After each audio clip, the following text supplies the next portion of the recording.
어쨌든 이제 통화 스와프 얘기를 할 건데요. 이게 경제에 굉장히 주요한 작용을 할 거다. 위기 시에는. 로 언급되는 거예요. 그래서 이걸 알아두시면은 그런 게 중요할 수 있겠다. 아니 이거 긴 얘기가 아니에요. 왜냐면 말이 어려워 보이는데 통화 스와프 막 이렇게 하니까 요지는 되게 간단해요. 자, 위기 상황일 때 가장 안전하다고 여겨지는 자산은 뭐죠? 그쵸? 기니게이님 현금 말씀해 주셔서 감사합니다. 전인 달러. 그죠? 뭐 조금 더 나가자면 달러. 맞아요. 좋아요. 좋은 흐름이에요 지금. 현금인데 조금 더 세계적인 눈으로 보자면 달러. 자, 이거의 결국에는 배경이 되는 뜻은 뭐예요? 내가 당장 국가 차원이든 기업 입장이든 개인이든 내가 당장 돈을 지불할 일이 생겼을 때 쓸 수 있는 게 현금이기 때문이잖아요. 그럴 때 결국 그 현금을 갖고 있어야 내가 뭔가의 서비스든 금융 서비스든 이런 것들을 지불할 수 있잖아요.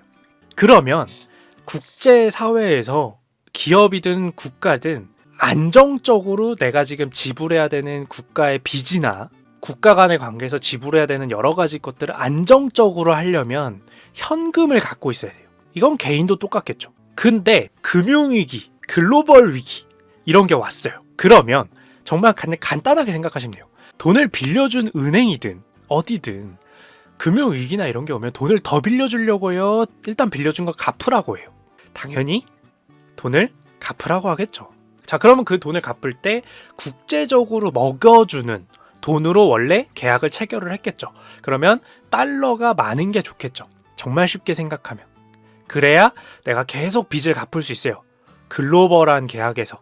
국가 간의 계약이든 국가 간의 빚이든 기업 간의 빚이든.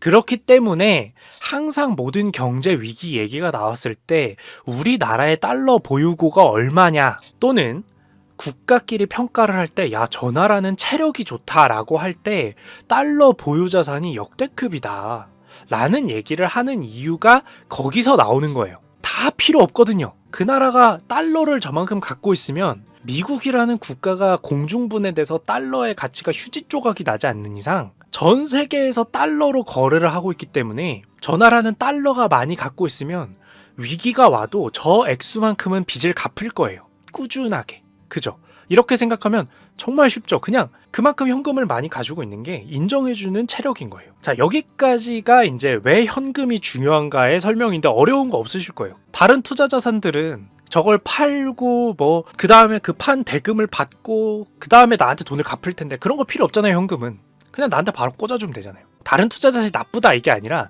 안정성 면에서 현금이랑은 비교가 안 돼요.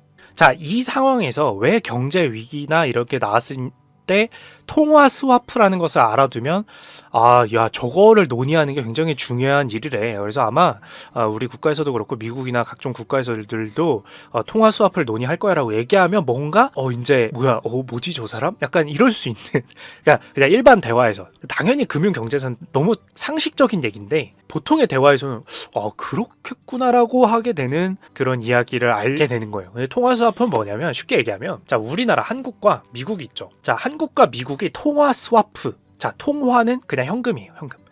자, 우리나라는 원화, 미국은 달러화.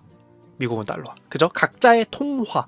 각자의 국가에서 통하는 화폐라고 생각하시면 됩니다. 자, 원래는 환율이라는 게 존재합니다. 자, 오늘 제가 이 방송 시작하기 전에 확인했을 때 우리나라 1257원으로 1달러를 바꿀 수 있었어요. 근데 여러분들 지금 제가 얘기한 거에서도 아시겠지만 환율은 계속 변해요. 그죠? 그러면 국가 위기가 전 세계 위기가 오면 그 미국이 아닌 국가들은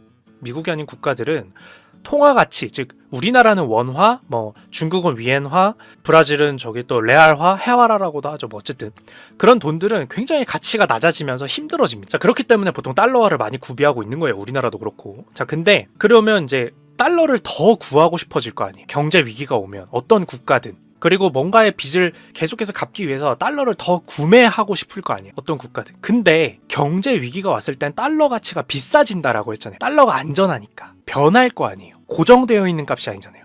그러면은 안 그래도 지금 힘든 국가들은 그 달러를 구하기 위해서 더 많은 돈을 줘야 돼요. 그럼 더 힘들어지겠죠. 갈수록 더 힘들어지겠죠. 달러로 빚을 갚으려는데 그 달러가 자체가 비싸지면 우리가 빚을 갚기 위한 그 달러를 구하는데 더 많은 돈을 들여야 되는 거잖아요. 그래서 이 통화 스와프라는 것은 한국의 원화와 미국의 달러화를 계약을 아예 체결을 해서 딱 정해진 환율로 계약에 따라서 얼마치를 바꿀 수 있도록 계약을 하는 게 바로 통화 스와프, 즉 각국의 화폐를 교환한다, 스왑이 교환한다라는 뜻이에요. 각국의 화폐를 교환하도록 계약을 하는 것을 통화 스와프입니다. 그래서 단어 자체는 어렵게 생각하실 필요 없어요. 너와 내가 변하는 비율로 교환하는 게 아니라 우리 딱 안정적으로 우리 이 정도 규모는 우리가 원화를 주면 우리한테 달러 주는 거야 라고 해주는 게 통화 스와프예요. 그렇게 되면 무슨 효과가 벌어지겠어요? 글로벌 전 세계 위기가 찾아와도 이 통화 스와프를 체결함으로써 이 통화 스와프를 체결한 국가는 환율이 막 공포스럽게 변동할 걱정을 할 필요 없이 안정적인 현금을 달러를 구할 수가 있게 돼요. 꼭 달러뿐만 아니라 기축통화를 구할 수가 있게 됩니다. 정말 편하게 생각을 하면 전 세계가 요동을 막 쳐요. 막 숫자들이 막 요동을 치고 있어.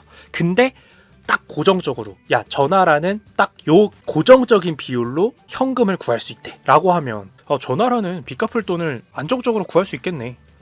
물론 돈은 지불하는 거죠. 무상은 아니잖아요. 그 비율을 내고 원화를 지불해야 되는 거잖아요. 그 나라에. 그렇게 구할 수 있대. 그러면 이제 질문이 들겠죠.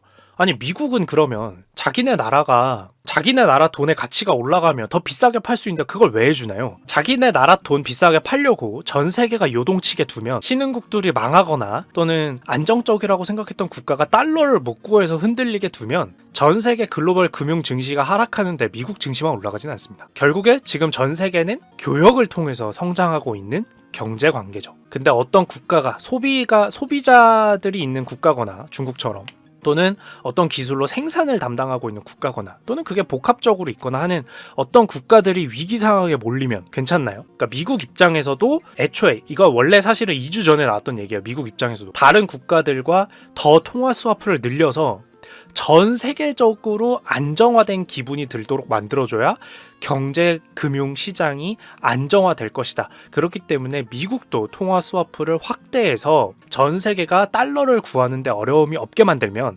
괜찮아. 저 나라들 달러 구하는 거 어렵지 않으니까 자기들이 노력해서 열심히 달러를 구할 돈만 만들어낼 수 있으면 달러 가치가 상승해서 더욱더 심각한 경제 위기가 초래되는 이중고를 겪지는 않게 될 거야. 원래 이걸 체결하지 않으면 가뜩이나 경제도 힘든데 경제가 힘들면 달러 가치가 상승하니까 그 달러 가치가 상승한 걸로 더 경제가 힘들어지는 악순환이 반복돼요. 근데 그거를 최소한 달러가 가치가 올라가서 경제 위기가 심화되는 것은 미국 쪽에서도 막아주는 거죠. 그래서 이제 미국 같은 경우에도 여러 가지 국가들이랑 통화 스와프가 이미 체결돼 있고 각 국가가 원할 때 서로 그 환율이 요동쳐서 위험해지진 않도록 서로한테 고리를 걸어서 전 세계가 안정화되도록 만드는 역할을 해줘요. 그래서 이 경제 위기가 최소한 막지는 못하더라도 그것 때문에 더 심해지는 거는 막아주는 역할을 하는 거예요. 그럼 어떻게 할 수 있어요? 자, 예를 들어 볼게요.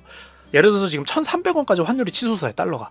근데 통화 스와프가 있으면 어떻게 할 수 있어요? 국가가 달러를 사요. 계약한 비율대로. 일단 달러를 막 구입해 줍니다. 그 다음에 우리나라 시장에 지금 1,300원 막 환율 치솟고 있는 시장에다가 구해준 달러를 막 뿌려요. 막 투하를 해요. 그럼 어떻게 돼요? 우리나라 시장에 달러가 늘어나니까 환율이 안정될 수 있잖아요. 이런 식으로 달러를 체력으로 소진을 하는 거거든요. 달러를 체력이라고 생각하면 돼요. 근데 그 정부가 이 체결이 돼 있으면 달러를 이제 쉽게 구해올 수 있는 거죠. 그러니까 시장에서는 당연히 달러 수요가 증가하면 달러가 비싸져요. 근데 그거를 정부에서는 조절해주고 싶을 거 아니에요. 위기 상황일 때는. 평소에는 하면은 조작국이다라고 욕먹겠지만 글로벌 위기 상황에서는 달러 가치를 내려주고 싶을 거 아니에요. 정부가. 우리나라뿐만 아니라 어디든. 그러면 그 달러를 구해와서 시장에 뿌려줘야 이제 안정화가 될 텐데 그때 이제 통화 스와프를 통해서 체결한 달러들을 막 구해와가지고 우리나라 시장에 뿌려줄 수도 있겠죠.